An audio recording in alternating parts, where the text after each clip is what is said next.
Bonjour à tous, merci. Merci d'être aussi nombreux. Je vous propose, si vous êtes OK, de commencer.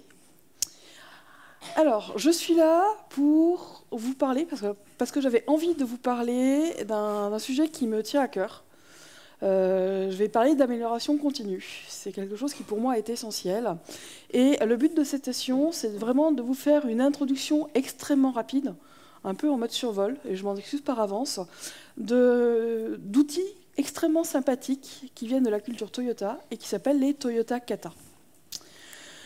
Donc tout d'abord, merci aux sponsors, merci à eux, grâce à qui on peut tout simplement être là, être dans ce super chouette centre de conférence et bénéficier de tout ça. Très rapidement, donc je m'appelle Anne Gabriel, j'ai un passé, certains diront un passif technique, je suis une ancienne développeuse. J'ai travaillé sur mon premier projet Scrum en 2008, depuis j'ai fait quasiment que des choses liées à l'agilité, et je suis actuellement coach agile pour une scène qui s'appelle Hippon Technologies. On va dire, participe de façon active à la communauté agile française depuis 2011. J'ai fait plein de trucs. J'adore les serious games, donc j'ai participé à l'élaboration d'un serious game autour de Kanban, qui s'appelle Kanbanzine. Et j'interviens dans la communauté comme oratrice, mais aussi comme organisatrice. À savoir, j'ai été trésorière de la défunte conférence Scrum Day, et je suis actuellement trésorière pour une autre association qui organise la conférence Lean Kanban France, qui a été renommée Flocon depuis l'an dernier. Donc minute pub, c'est le mois prochain, à Paris. Rentrons dans le vif du sujet. Toyota, est-ce que ça dit quelque chose aux gens dans la salle? Bon, à part la Prius, tout ça, le côté écolo et compagnie. Ok. Toyota, en fait, dans la culture agile, en tout cas le référentiel culturel agile, c'est une référence. Et une référence qui est vraiment répétée. C'est quelque chose auquel on s'intéresse, même au-delà de l'agilité, en termes de process et d'efficacité industrielle, depuis à peu près les années 60, on va dire. On va commencer par un tout petit peu d'histoire. Déjà, Toyota, à la base, Toyota Motor, donc la partie automobile, c'est une société qui a été créée donc en 1933 et qui est une division de la société mère, dont le métier était la fabrication de métiers à tisser mécaniques. Donc le lien avec l'automobile n'est pas forcément évident. Ils ont réussi à produire leur première voiture en 1936. Ensuite, Toyota, c'est japonais, donc il leur est arrivé un petit truc pas drôle qui s'appelle la Seconde Guerre mondiale, où en gros, l'intégralité de l'activité économique de Toyota a été soutenue par la production de camions pour l'armée impériale. À la sortie de la guerre, ils ont recommencé à produire des voitures. Donc il y en a une que j'aime bien, parce que le nom me fait beaucoup rire, c'est la Toyopet. Et c'est la première voiture qui a vraiment été créée à destination du grand public. Le gros problème, c'est que l'économie japonaise, à la sortie de la guerre, c'est pas trop ça. Ce qui s'est passé, c'est qu'en fait, Toyota est au bord de la faillite, tout simplement plombé par l'économie locale, et a vraiment failli disparaître.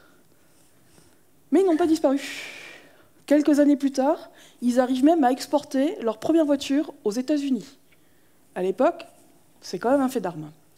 En 1963, ils construisent leur première usine à l'étranger, en Australie, ce qui est aussi un fait marquant. Et en 2007, ils décrochent tout simplement la première place en tant que constructeur automobile au niveau mondial. Donc en résumé, en un peu plus de 50 ans, ils sont passés de petites sociétés japonaises au bord de la faillite à acteurs majeurs dans l'industrie automobile. Passage dans les dates, ils ont quand même survécu au choc pétrolier. Des choses qui ont un peu mis l'industrie automobile mondiale à mal. Eux s'en sont sortis, et avec les honneurs. Pourquoi? Comment est-ce qu'ils ont réussi ce tour de force? En fait, l'élément de base, c'est quelque chose qu'on appelle le système Toyota. Une des publications principales, c'est The Machine That Changed the World, donc le petit livre qui est là, que je vous encourage à lire. Le système Toyota, en fait, c'est deux volets. La partie la plus connue, qui est en gros le TPS, Toyota Production System. Donc c'est vraiment la façon dont le travail s'organise dans les usines, pour faire simple. Et un système de management, dont on parle beaucoup moins, qui s'appelle Toyota Way.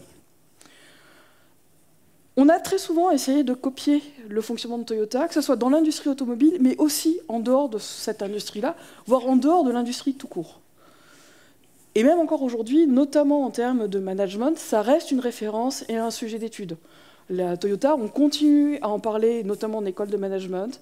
Et encore aujourd'hui, il y a des chercheurs autour de sujets liés à l'efficacité, à l'industrie, au management, qui continuent à regarder comment ça se passe, comment ça fonctionne, à essayer en gros de décrypter et formaliser les secrets de Toyota. Là, il y a un biais. Assez souvent, quand on parle de Toyota, ce qu'on imagine, c'est en gros un catalogue d'outils et de pratiques, et qui marche vachement bien, parce qu'on part du principe que en fait, les collaborateurs de Toyota sont naturellement disciplinés et formés.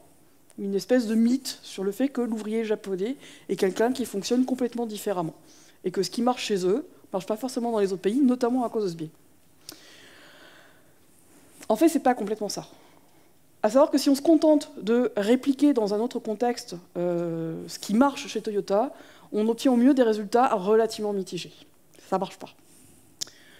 Regardons ensemble un peu plus en détail ce qu'on entend déjà par système Toyota. Donc la représentation qui est là est une représentation classique qu'on appelle The House of Toyota Production System. Alors vous avez peut-être vu des choses assez similaires portant le nom de House of Lean. On a un peu un portage dans le domaine Lean, qui reprend en gros, sous un format graphique, bon, pas forcément ultra joli, les principaux éléments en gros de Toyota Production System. Là, je vais aller très vite, ce n'est pas l'objet de la conférence. On va surtout s'intéresser à l'élément central. L'élément central, c'est tout simplement une culture d'amélioration continue. Et c'est ça qui fait que tous les autres éléments, notamment cette notion de production juste à temps, cette notion de qualité intrinsèque et incontournable, tout ce système-là fonctionne, et fonctionne dans la durée. Et cette capacité à s'améliorer, elle tient avant tout à la capacité des collaborateurs, et quand je parle des collaborateurs, je parle aussi des ouvriers qui sont sur les chaînes de montage. Je parle vraiment de tout le monde, à comprendre les situations, comprendre les problèmes, et les traiter par eux-mêmes. Un problème simple est traité directement par un ouvrier sur une chaîne de production.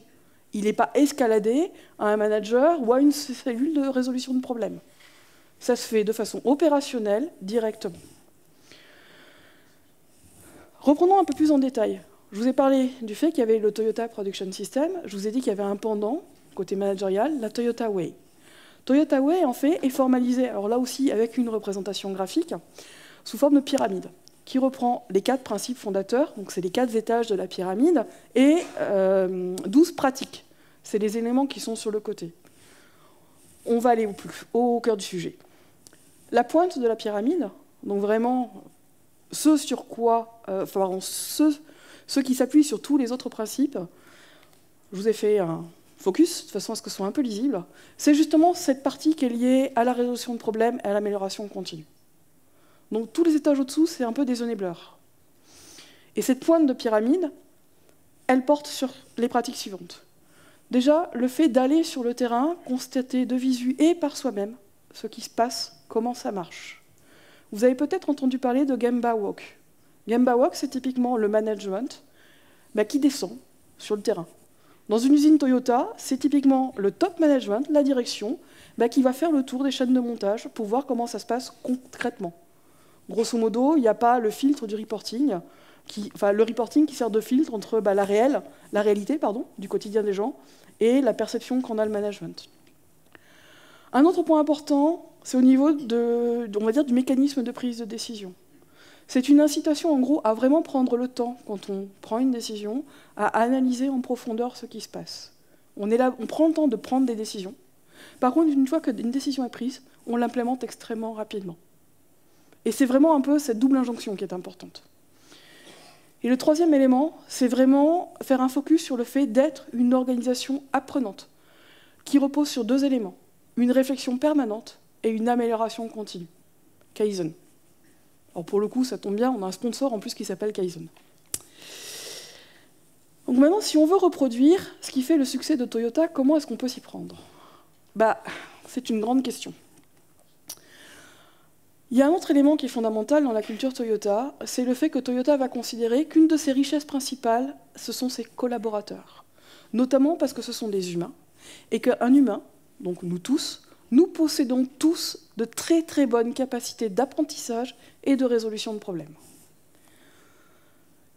Et que du coup, si ces capacités sont correctement exploitées, alors on peut avoir dans les équipes des gens qui résolvent des problèmes, qui débloquent des situations, qui améliorent le process en continu.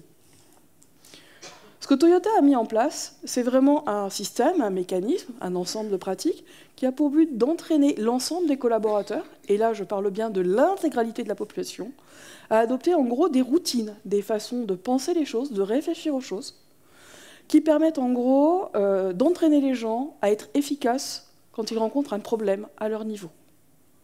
Ils ne sont pas paralysés par un imprévu, ils essaient de le traiter par eux-mêmes. Ils ne bloquent pas, ils n'escaladent pas, ils agissent par eux-mêmes.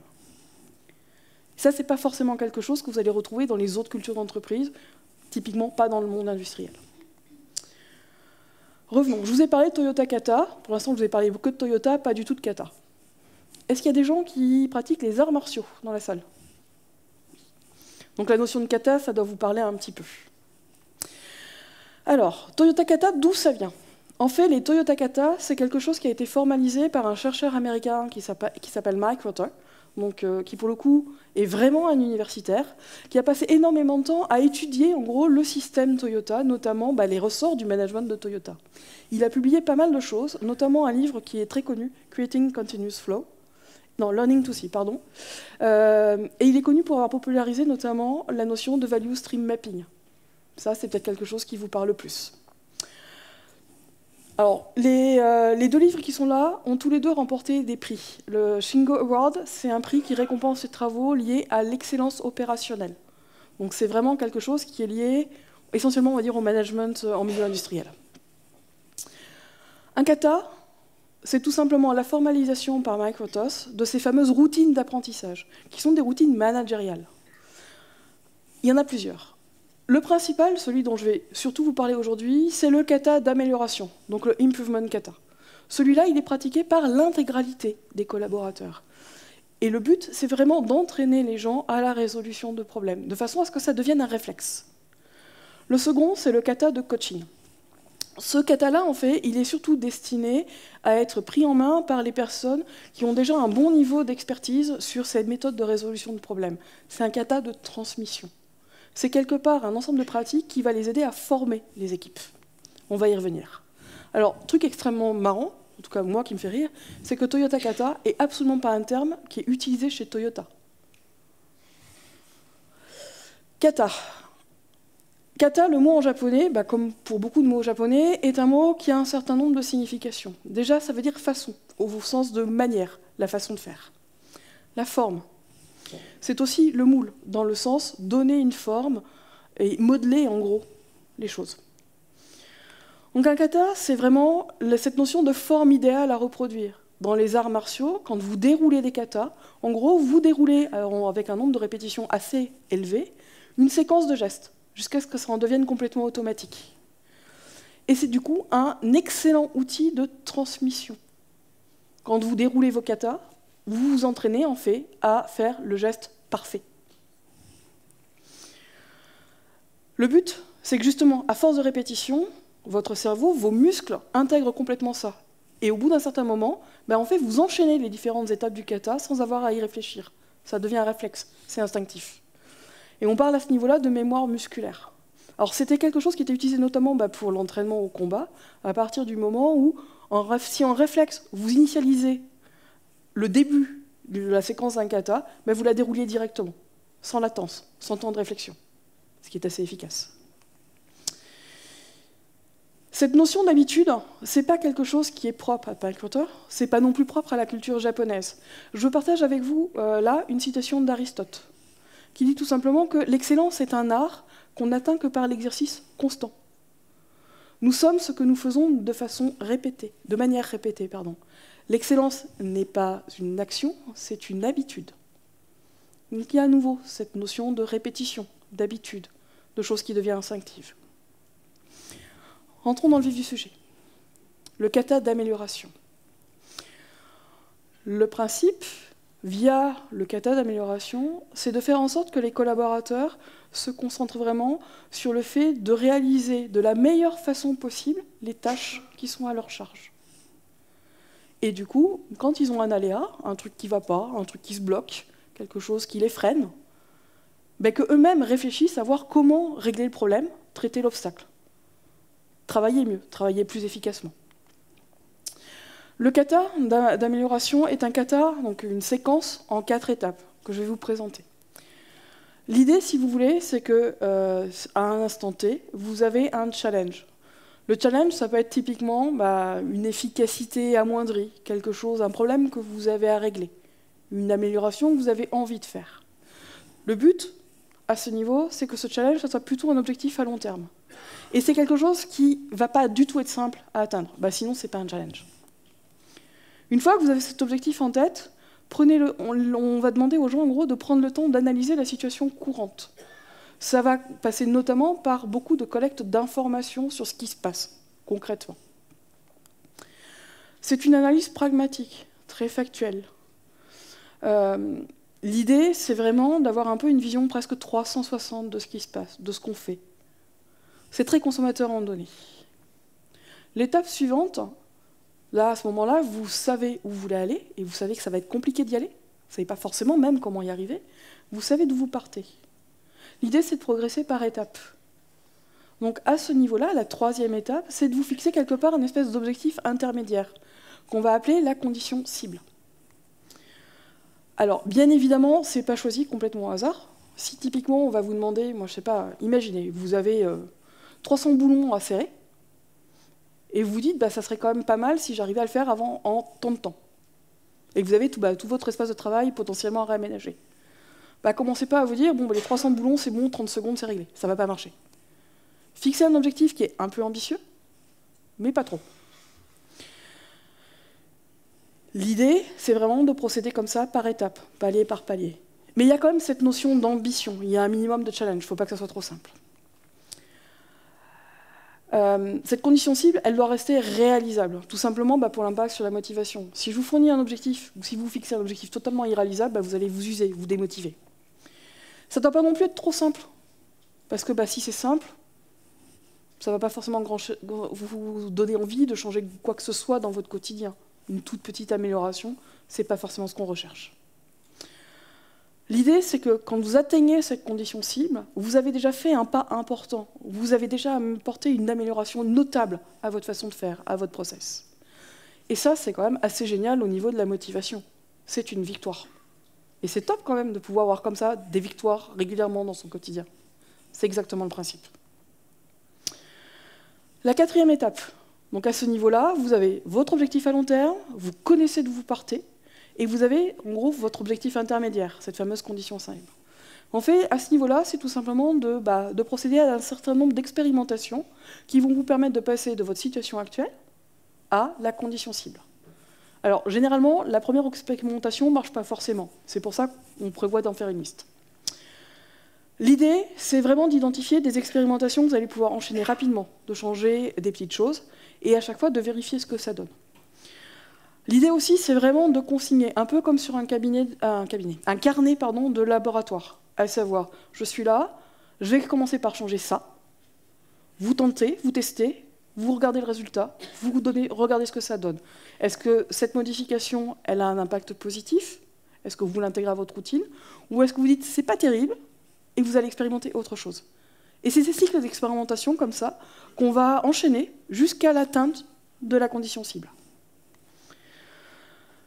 À chaque fin de phase d'expérimentation, c'est-à-dire une fois que vous avez fini de tester votre modification sur le process, vous êtes incité à vous poser un certain nombre de questions qui sont des questions qui sont en fait portées par le kata. Rappel de la condition cible. Quel est l'objectif vraiment intermédiaire que vous voulez atteindre? Où est-ce que vous en êtes? Quels sont les obstacles? Qu'est-ce que vous avez identifié sur cette trajectoire d'amélioration qui vous freine, qui vous bloque? Quels sont les sujets sur lesquels vous êtes en train déjà de travailler? Du coup, quelle est votre prochaine étape? Quelle est votre prochaine expérimentation? Et une question que personnellement j'aime énormément, c'est à partir de quand, grâce à quoi, est-ce qu'on va pouvoir avoir une évaluation de l'effet de cette expérimentation? C'est toujours extrêmement pragmatique, hein. On parle de choses visibles, ce n'est pas des impressions. Ces questions-là, elles sont fondamentales et elles font partie intégrante du Toyota Kata. Vous terminez le test d'une expérimentation, quelque part, vous analysez le résultat en vous passant en revue toutes ces questions-là. Alors, en théorie, j'ai quand même beaucoup d'agilistes dans la salle, donc la démarche devrait vous paraître relativement familière. Il y a des choses qui ressemblent un peu à des rétrospectives, ce genre de choses. Imaginez bien que ceci n'a pas été conçu pour des agilistes. Ceci, à la base, c'est une routine qui a été conçue pour des ouvriers d'une usine automobile. Donc des gens qui, potentiellement, sont quand même extrêmement loin, en termes de culture, de nos habitudes d'agilistes. Mais en théorie, ça devrait quand même vous parler, j'espère. Donc l'idée, en fait, c'est vraiment de répéter ces éléments. Donc sur le slide lequel là, j'ai essayé de vous faire une représentation un peu graphique de la trajectoire que ça peut donner. À savoir, vous avez une situation initiale, vous avez votre objectif à terme, vous fixez une condition cible intermédiaire, donc ça c'est la cible en rouge, et à coup d'expérimentation, vous allez comme ça progresser dans l'inconnu, dans quelque chose qui est potentiellement complexe, quelque chose que vous ne pouvez pas forcément complètement analyser a priori, pour essayer en gros de trouver le chemin qui va vous amener jusqu'à l'atteinte de cette condition cible. Une fois que la condition cible est atteinte, ça devient votre situation actuelle. Votre objectif potentiellement final n'a pas changé. Donc vous vous refixez une condition cible et vous continuez comme ça à dérouler. Et c'est permanent. C'est quelque chose qui, chez Toyota, est vraiment intégré à la culture quotidienne des gens. On les a entraînés à vraiment penser comme ça, jusqu'à ce que ça devienne un réflexe. Alors, autre élément extrêmement important, c'est la notion de problème. Problème en français, c'est un mot qui fait peur. On n'aime pas en parler. Problème, ça a une connotation quand même extrêmement négative. Allez voir votre manager en lui disant « j'ai un problème ». Théorie, l'accueil ne devrait pas être ultra joyeux. Chez Toyota, l'idée, c'est qu'un problème, c'est quelque chose d'extrêmement positif. Et que ne pas avoir de problème, c'est un problème en soi. Alors bon, la phrase dite comme ça, sans tous les éléments un peu culturels autour, ça peut faire bizarre. En fait, l'idée, c'est que si vous n'avez pas de problème, vous allez avoir à peu près aucune incitation à faire évoluer les choses. C'est-à-dire que vous êtes extrêmement content de la situation que vous avez en l'état. En gros, c'est un peu une incitation à l'immobilisme. Pourquoi faire des efforts pour changer quelque chose qui vous convient? Pas vraiment d'intérêt. Alors qu'en fait, résoudre tous ces petits problèmes en continu, c'est tout simplement une bonne façon, un bon moteur, pour faire progresser vos process, et quelque part votre organisation, pas à pas, au quotidien, en douceur. C'est une façon, en gros, de transformer les choses en profondeur. Donc en fait, un des messages forts, c'est que quand quelque chose ne se passe pas bien, en fait, c'est un signal. C'est un signal, en fait, qui va vous permettre d'apprendre des choses sur la façon dont votre système fonctionne. Donc, quelque chose qui ne marche pas, c'est une bonne nouvelle. Alors là, c'est pareil. N'utilisez pas ces phrases-là hors contexte avec votre management ou vos clients. Pas gagné que ce soit bien reçu. Petite parenthèse, par exemple. Est-ce qu'il y a des gens dans la salle qui connaissent Kanban, qui l'utilisent? Est-ce que vous avez déjà vécu un blocage sur une limite, genre une limite atteinte sur un statut? Et du coup, c'est une catastrophe ou c'est un signal envoyé par le système comme quoi il y a des choses à faire bouger? C'est un signal. Cette logique-là qu'on va retrouver en Kanban, elle est issue quelque part de ce socle culturel. C'est la même logique qui est derrière. Quelque chose qui bloque, c'est juste le système qui vous communique quelque chose. À vous, après, de savoir l'écouter et en tenir compte. Un autre élément extrêmement important, un postulat, c'est que les gens font de leur mieux. S'il y a un problème, s'il y a un truc qui bloque ou qui ne marche pas, ce n'est pas la faute des gens. C'est le système qui génère ce blocage ou ce problème-là. Les collaborateurs ne sont pas mauvais. Les gens de vos équipes ou de l'équipe d'en face ne sont pas des gros nuls. C'est important. Ce qui veut dire qu'au lieu de dire qu'est-ce qu'a foutu encore l'équipe machin, la question qui va être posée chez Toyota, c'est qu'est-ce qui, au niveau du système, empêche les gens de travailler correctement? Ce qui change quand même pas mal la perspective. À ce niveau-là, il y a aussi un autre point important, ça va être le rôle du manager, on va y revenir un peu plus tard. Le manager, même s'il entrevoit une solution à un problème que rencontre quelqu'un dans son équipe, il ne doit pas fournir la situation. Et il doit assumer le fait de ne pas être le héros qui va sauver la situation. Là, c'est pareil. Par rapport aux injonctions qu'on reçoit en tant que manager, on va dire dans le monde occidental, ça peut être très paradoxal. En fait, il ne fournit pas la réponse. Le rôle du manager, ça va être vraiment d'entraîner ses équipes à apprendre à résoudre ces problèmes de façon très autonome. Ce qui veut dire que le message qui va être passé à ces équipes-là, c'est qu'en fait, ces équipes, ces écueils, ces pépins, ce ne sont rien d'autre que des fenêtres vers de l'amélioration continue. Un problème, c'est pas grave, et du coup, c'est top d'avoir des problèmes. Parce que c'est autant d'opportunités à tout le monde de faire évoluer les choses. Du coup, on commence par où? Généralement, très simplement, en se lançant. Des façons très simples de se lancer, parce que du coup, le prérequis, c'est quand même d'avoir identifié un problème, et en théorie, tout le monde a des problèmes, sauf à se voiler la face. Un premier petit pas qui est extrêmement simple, et qui va vous permettre au moins de commencer l'initiation du kata, c'est tout simplement de collecter un maximum d'informations sur ce qui se passe. Dans nos métiers, ça peut conduire tout simplement à mettre en place un certain nombre de métriques qui vont vous permettre de comprendre ce qui se passe dans votre système, et pas vous contenter forcément du reporting classique. En général, ça conduit à faire un certain ménage dans les indicateurs, virer tous les trucs qui servent à rien, et se poser la question de la pertinence et de l'intérêt de ce qu'on calcule et de ce qu'on surveille. Et d'enrichir au besoin cette base avec des choses qui sont importantes pour comprendre votre système. Un autre premier pas, c'est tout simplement mettez votre système sous observation, observez ce qui se passe, collectez des données. Interrogez-vous vraiment sur ce qui se passe concrètement, sans phare. Même s'il y a des mauvaises nouvelles, même si ce n'est pas du tout comme ce que vous aimeriez qu'il se passe. C'est pas grave. Et lancez-vous en mode expérimental. Petit pas. Je l'ai dit tout à l'heure, le manager Toyota, c'est un manager qui a une posture très particulière. En fait, dans la culture managériale Toyota, le kata d'amélioration est un élément clé du management. Tout simplement parce que chez Toyota, on va considérer que manager, c'est améliorer. Manager, c'est pas donner des ordres, c'est pas du reporting, c'est pas uniquement du suivi budgétaire, c'est pas tout ça. En fait, l'amélioration continue représente au moins la moitié du travail au quotidien des managers, ce qui est énorme. Concrètement, comment ça se passe? Tout simplement parce qu'on va attendre du manager, et ça fait vraiment partie de quelque part sa fiche de poste, c'est qu'il favorise la responsabilisation de ses équipes. Là, c'est pareil, pour nous autres agilistes, où on parle d'auto-organisation, d'équipe multidisciplinaire, d'équipe autonome, ça paraît évident.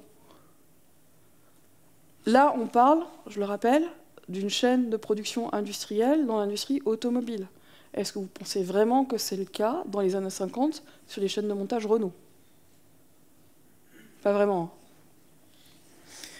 Un autre rôle important du manager, ça va être d'encourager l'amélioration continue, à savoir favoriser l'émergence de suggestions, d'idées dans ses équipes. Reconnaître du coup le fait qu'il y a des gens qui ont des bonnes idées dans les équipes, même s'ils ne sont pas cadres, même s'ils ne sont pas contremaîtres. C'est bien, et il faut le valoriser, c'est extrêmement important. Un bon outil d'ailleurs, du coup, pour favoriser l'apparition de ces bonnes idées, c'est tout simplement le kata d'amélioration. Ce qu'il doit aussi faire, c'est collecter en gros toutes ces idées d'amélioration et les affiner avec les collaborateurs en question en adoptant plutôt une posture de mentor. Ce n'est pas lui qui va choisir. Il va continuer à travailler avec eux pour les pousser à améliorer leurs suggestions d'amélioration, pour les aider en gros à les affiner. Grosso modo, il va se comporter un peu comme un coach sportif. On est assez loin du management traditionnel, surtout rappelez-vous les dates, on parle des années 50-60. En France, le management de l'époque était quand même extrêmement paternaliste. Là, il y a une culture colossale, un fossé culturel. L'apprentissage, comment ça se passe? Déjà, ça se passe très concrètement sur le poste de travail en conditions réelles. On ne met pas les gens dans une salle de formation. La prise en main du kata d'amélioration, le déroulement au quotidien du kata d'amélioration, ça se fait sur le poste. Ça passe aussi par une répétition en continu. Comme quand vous apprenez un geste au karaté, vous le répétez, vous le répétez, vous le répétez, c'est exactement pareil. Mais pour soutenir tout ça, on outille aussi quand même un peu le manager. On ne va pas lui expliquer qu'il a tout ça comme fiche d'objectif en lui expliquant, bah voilà, c'est à faire. Il va être outillé en fait avec un kata qui s'appelle le kata de coaching, qui a pour but justement d'aider le manager à adopter la bonne posture et du coup à essayer d'atteindre tous ses objectifs. Le kata de coaching, moi je l'appelle le kata de transmission, enfin le kata, Le terme que j'ai beaucoup aimé dessus, c'est le kata de transmission. Le kata de coaching a vraiment pour vocation d'aider les collaborateurs les plus expérimentés à former le reste des équipes. Alors, petit disclaimer, je vais passer extrêmement vite du coup sur le kata d'amélioration parce qu'il est vraiment pensé et réservé à des gens qui maîtrisent déjà parfaitement le kata d'amélioration. Et en théorie, ça ne doit pas trop être le public de la conférence. Donc je vais vraiment survoler. Vous ne serez clairement pas des experts des katas en sortant d'ici. L'idée, c'est vraiment de piquer votre curiosité. Que doit faire du coup le manager quand il déroule le kata de coaching? Il va poser des questions à l'apprenti. L'idée, c'est vraiment d'identifier la démarche intellectuelle qu'est en train de dérouler la personne qu'il est en train de coacher.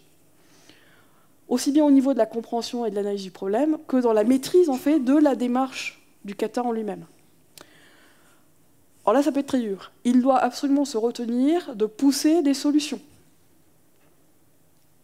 Alors ça, s'il y a des coachs dans la salle, je pense que vous allez trouver un sujet assez familier, à savoir, vous coachez une équipe, l'équipe est en train de prendre une décision, vous savez intimement que c'est pas la meilleure, et ben, il va falloir les laisser essayer. Par contre, contrairement à un coach agile, le manager peut très bien être directif sur la façon d'appliquer le kata d'amélioration et sur le choix des prochaines étapes. Et il doit aussi, du coup, laisser son apprenti commettre un certain nombre d'erreurs. Alors, de petites erreurs. Hein. Le but n'est pas de mettre le feu à la chaîne de production. Ça, on évite. Là, il redevient directif. Mais des petites erreurs qui n'ont pas un impact conséquent, une erreur, c'est une occasion d'apprentissage. Donc, si on veut que les gens apprennent, il faut pouvoir les laisser se tromper dans un environnement à peu près sécurisé, on va dire, serein. Au niveau des responsabilités, l'apprenti est responsable du fait de conduire correctement l'analyse et d'identifier et de proposer des solutions. Le mentor, par contre, contrairement à un coach, au sens où nous, agilistes, entendons, c'est qu'il est responsable du résultat. À savoir qu'il doit accepter les solutions qui sont proposées par l'apprenti, même si d'autres solutions lui paraissent plus adaptées. L'idée, c'est aussi que l'apprenti travaille, comme je vous l'ai dit, sur un cas concret, quelque chose qui est vraiment dans le quotidien des équipes. Ce n'est pas un exercice en formation, et c'est du quotidien. Comment ça se passe? La première ligne en haut, c'est donc l'apprenti qui déroule les différentes étapes du kata de coaching. Donc comprendre le challenge, la cible, la situation actuelle, la condition cible, les expérimentations. Sur les 3 premières étapes, en fait, le manager, le coach, le mentor, va vraiment être dans une posture où il est le sachant. Donc il va enseigner, il va conseiller, il va coacher. À partir du moment où on va rentrer sur la phase d'expérimentation, il va changer de posture et va rentrer dans ce qu'on appelle des cycles de coaching. Ces cycles de coaching ont pour but de balayer, au quotidien idéalement, les 5 questions que je vous ai présentées tout à l'heure. Idéalement, il faut que ça soit fréquent, régulier, de l'ordre de 15 minutes. Ça vous rappelle un truc, une réunion de 15 minutes, quotidien, où on se pose toute une série de questions? Là, c'est pareil. Il y a quand même des similarités. Et ce qui est extrêmement aussi important, du point de vue, en gros, de Toyota, c'est que ces cycles, donc le fait de dérouler toutes les étapes du kata d'amélioration, doivent tenir sur des temps relativement courts. Là aussi, on va retrouver la notion de boucle de feedback courte, de cycle d'expérimentation court. Là, c'est pareil. On a des marqueurs culturels communs, en fait. Les 5 questions. Donc les 5 questions, c'est vraiment un des éléments fondamentaux de la phase, en gros, d'analyse sur la phase d'expérimentation. Et il y a physiquement, en gros, les 5 questions affichées au mur ou imprimées sur des cartes, qui va être manipulées par les personnes. Un autre outil, c'est ce qu'on appelle le A3. Est-ce qu'il y a des gens qui connaissent? Voilà, ça c'est typique du Lean. Alors le A3, ça fait bien référence au format A3 papier. L'idée, c'est de synthétiser un problème en se concentrant sur les éléments suivants. Donc le processus visé, je vous rappelle, on est dans un cadre industriel. Le défi, challenge, l'objectif à long terme, la condition cible sur laquelle vous travaillez actuellement, la condition actuelle, le point d'où vous partez. Les fiches de cycle PDCA, en gros, c'est les synthèses des expérimentations. Et le parc à obstacles, c'est tout simplement ce qu'on appellerait typiquement en Scrum l'impediment backlog. Tous les trucs qui vous freinent. Grosso modo, potentiellement, les prochains sujets à traiter. Et ça, en fait, on va être au quotidien, ce point, donc ce cycle de coaching, il a lieu devant le board, avec le coach, qui conduit un échange avec l'apprenti, et qui va donc poser les 5 questions à l'apprenti pour vérifier que la démarche est bonne et qu'elle est bien en cours d'acquisition. En termes d'approche de coaching, elle est vraiment organisée autour des 3 points. Le mentor, le coach, va commencer par observer. Le but, c'est vraiment, quelque part, d'être en position méta et de regarder l'apprenti, voir la façon dont il réfléchit, dont il déroule la démarche. Ensuite, il va comparer. Là, je vous l'ai dit, une spécificité, c'est que le mentor est aussi un expert. Ce kata, il l'a complètement intégré. La démarche d'amélioration continue, pour lui, c'est un réflexe qui acquis depuis extrêmement longtemps. Donc il va regarder, en gros, il va identifier les écarts entre la chose que lui aurait fait, sa pratique, et ce que fait l'apprenant. Et ensuite, il va enseigner, soit directement, soit avec un peu d'effet retard pour laisser la personne expérimenter le fait que ça ne marche pas très bien. Et c'est ces 3 éléments qui sont répétés à chaque fois, qui sous-tendent en fait la logique du kata. En termes d'apprentissage clé, alors c'est pareil, ça fait vraiment partie de la définition du kata de coaching. On va attendre du mentor qu'il porte une attention particulière au fait que l'apprenant intègre les sujets suivants. La nécessité de se rendre sur le terrain, donc d'aller voir les choses. Typiquement, si vous avez une machine-outil qui bloque une fois tous les 30 000 boulons, il faut aller voir vraiment ce qui se passe, pas se contenter du rapport d'erreur. Le fait d'avoir vraiment le fait de vraiment prendre le temps de comprendre le problème, d'identifier la solution, mais une fois qu'on a une solution, de la tester rapidement. Et là encore, il vaut mieux tester plutôt que de débattre sans fin. Le fait d'avoir des cycles d'expérimentation courts, ça vous donne plein de fenêtres de test. Grosso modo, les éléments que je viens de vous citer, c'est exactement les pratiques de la pointe de la pyramide du Toyota Way. Donc en fait, ce kata, c'est aussi un outil d'ancrage d'éléments fondamentaux de la culture Toyota, qui du coup fait complètement partie du quotidien de l'ensemble des collaborateurs. Alors, j'arrive sur la fin, donc je vais accélérer un peu. Je vous ai présenté les 2 principaux kata.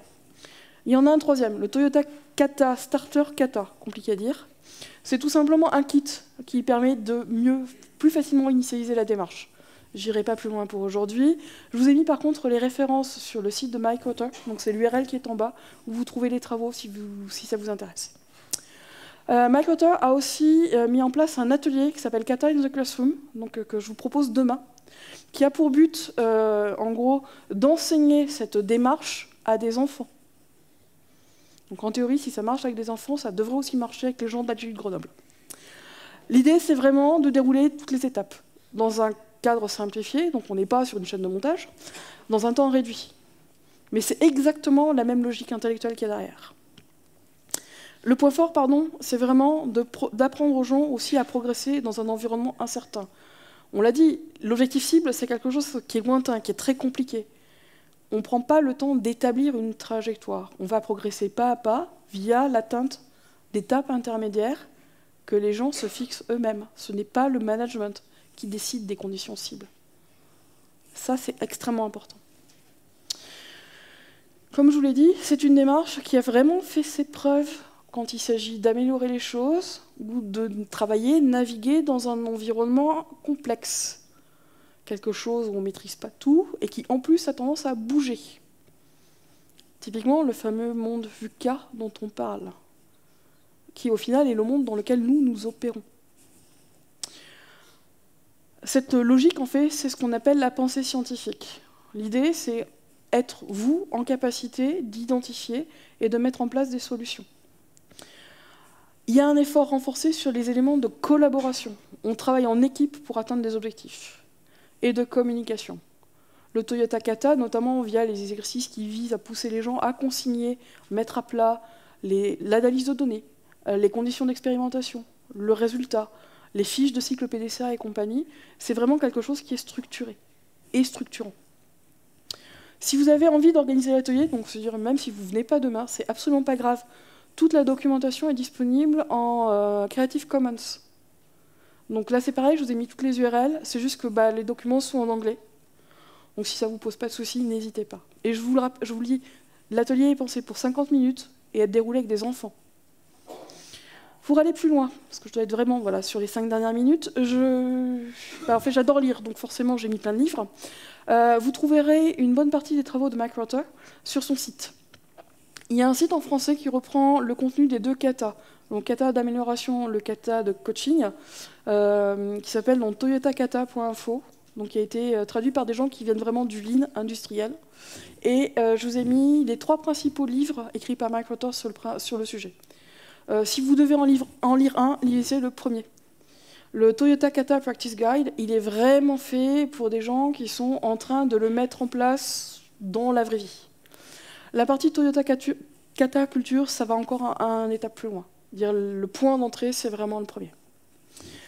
Si vous êtes curieux d'en apprendre plus sur la culture Toyota, je vous ai mis une sélection de livres que je considère intéressants.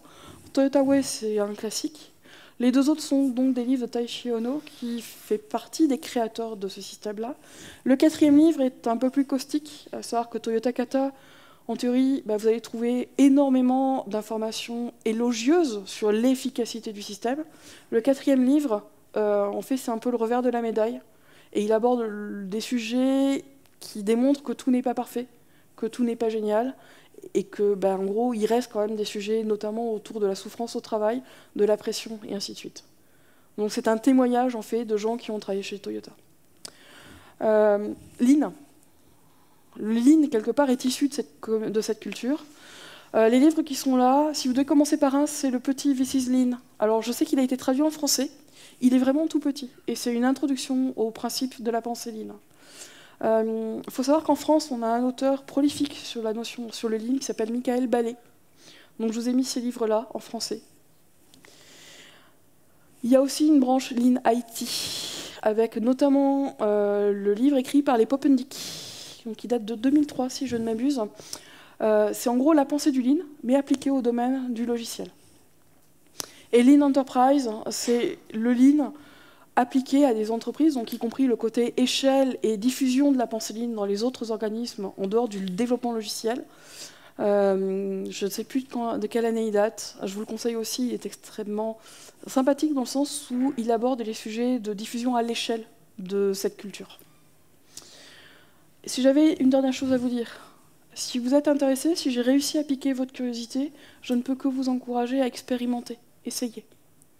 Vous pouvez tester le kata d'amélioration avec votre équipe. Ça marche très bien sur une équipe Scrum. Il y a plein d'éléments qui font écho, notamment à des pratiques Scrum. Vous pouvez aussi aller piocher des éléments qui vous intéressent dans la culture Toyota tout court. Vous pouvez aussi, par exemple, vous inspirer notamment des 5 questions pour animer vos rétrospectives. Je vous ai mis sur ce slide-là un lien vers un article de blog qui est un peu un Rex d'utilisation en gros du kata d'amélioration comme, on va dire, fil rouge de rétrospective d'une équipe Scrum. Liste non exhaustive. Donc en théorie, je suis à peu près à l'heure. Donc je vous remercie. Merci à Agile Grenoble. Et on devrait avoir quelques minutes pour des questions. Après, oui. Alors s'il y a des questions, je peux essayer de vous envoyer le catchbox. Si vous n'avez pas envie de prendre le risque que je vous me lance en pleine tête, je comprends complètement. Je ne suis pas très douée avec ce genre de choses. Oui. Alors là, j'aurai besoin d'aide, parce que je ne vais jamais arriver à le lancer jusque là-bas. Désolée. Merci. On a vu que 50% du temps des managers est consacré à l'amélioration continue, mais comment est géré le pourcentage de temps alloué aux apprentis ou aux équipes qui produisent par rapport aux contraintes de delivery? Alors, déjà, on est sur vraiment, à la base, c'est quand même un système industriel. Donc les managers ne sont pas forcément directement en première ligne. On a la notion en gros de responsable d'équipe et de contremaître.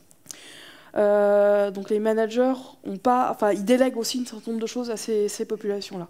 Toujours autant, la partie contremaître et responsable d'équipe est aussi en charge du déroulement du kata de coaching et de l'appropriation du kata d'amélioration par les équipes. Sur la gestion, je vous dirais que ça va complètement dépendre du nombre d'apprentis et des phases dans lesquelles sont les différents apprentis. Dès qu'on rentre sur la phase de cycle de coaching, l'échange, c'est vraiment quelque chose qui est au quotidien. Ce qui veut dire que potentiellement, le manager va passer autant de fois les 15 minutes du cycle de coaching qu'il a d'apprentis en phase d'expérimentation. Après, je n'ai pas forcément d'expérience, je n'ai pas travaillé chez Toyota, donc concrètement, je ne sais pas trop comment ça se passe. Je ne vais pas vous mentir, le kata de coaching, je ne l'ai jamais déroulé. Moi, je suis coach agile, j'ai, on va dire, une certaine appétence pour la culture lean. Donc en fait, ce que je fais, c'est que je vais piquer des pratiques et compagnie dans le corpus, on dira, culturel que je viens de vous présenter. Un manager, ce n'est quand même que 50% de son temps, c'est-à-dire qu'il a aussi 50% de temps à faire autre chose. Globalement, je ne sais pas forcément ce qu'il y a dedans, mais je me dis qu'il y a forcément du recrutement, du suivi de carrière, plein de choses. Un élément important que je ne vous ai pas forcément expliqué, c'est que typiquement, dans les critères qui permettent en gros la promotion des gens chez Toyota, il y a notamment le fait de maîtriser le kata d'amélioration et de le transmettre efficacement aux autres. C'est quelque chose qui est extrêmement valorisé et reconnu. Donc en fait, tout le système va vraiment inciter les gens à monter en compétence dessus. Et là, je pense que je ne réponds pas du tout à votre question. C'est une culture d'entreprise en fait faite qui tend vers l'amélioration continue. Après, ma question était vraiment plus orientée sur on a des charges, on doit produire, et on sait que l'amélioration continue, ça prend du temps, et que parfois c'est la 5e roue du carrosse, on met un peu de côté parce qu'on n'a pas le temps et on a des contraintes de livraison qui font que les équipes se focusent sur ce qu'ils ont à livrer, pas sur l'amélioration. Alors dans ce type de culture, l'amélioration continue fait partie des éléments fondamentaux du poste du manager. Donc, entre une réunion de synchronisation et machin, et le fait de passer du temps avec ses apprentis, la priorité ira aux apprentis. Bon, après, sauf si c'est une réunion d'importance thermonucléaire, type fin du monde, effectivement, il va y avoir un arbitrage. Mais la priorité, elle va quand même être mise là-dessus. Et en tant que manager, on sera d'autant plus valorisé qu'on va être en capacité de prouver son efficacité en tant que courroie de transmission, je dirais, de ces éléments culturels. Donc, quelque part, c'est presque la structure de l'agenda des gens, et c'est tellement admis dans la culture que on ne va pas coller les réunions au moment où il y a les cycles de coaching. On va libérer des créneaux, on va faire en sorte. Après, comme je vous l'ai dit, je n'ai pas passé 6 mois en immersion, donc je ne peux pas vous en dire plus. Mais clairement, en termes de priorité, c'est un des aspects fondamentaux. Je le rappelle, le manager, c'est améliorer, c'est un marqueur culturel extrêmement fort au niveau du management de Toyota. Merci. Merci. Merci Anne pour ta présentation. Comment les entreprises françaises vivent ce modèle de kata et de coaching kata et de coaching Toyota? C'est compliqué. C'est compliqué parce que si on repart de la posture et de ce qu'on attend d'un manager, on est quand même assez orthogonal à ce qu'on attend d'un manager au sens traditionnel français. Là, par exemple, l'incitation qu'on va avoir à envoyer les gens sur le terrain pour aller voir concrètement ce qui se passe, d'aller voir la machine qui bloque toutes les 30 000 boulons et compagnie, vous ne le voyez pas forcément.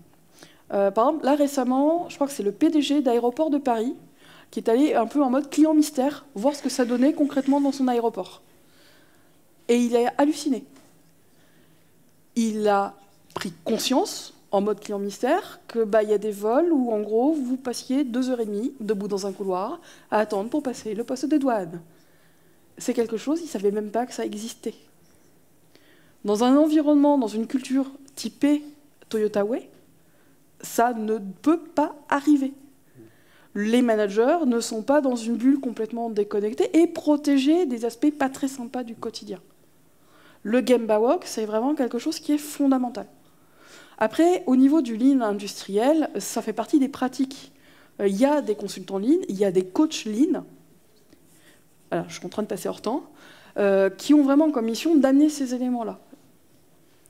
Il y en a, ça se diffuse, c'est plus ou moins compliqué. Il y a des formations de plus en plus autour du lean aussi. Le lean, vous allez le voir surtout sur la partie soit industrielle, soit amélioration de l'efficacité des process. Donc il y a des coachs lean qui sont pour autant pas des coachs agiles. Même si effectivement on a quand même des éléments culturels communs. Alors en théorie, maintenant on est en retard. En tout cas, merci à vous d'avoir eu le courage d'affronter le sujet à cette heure-ci. Merci beaucoup.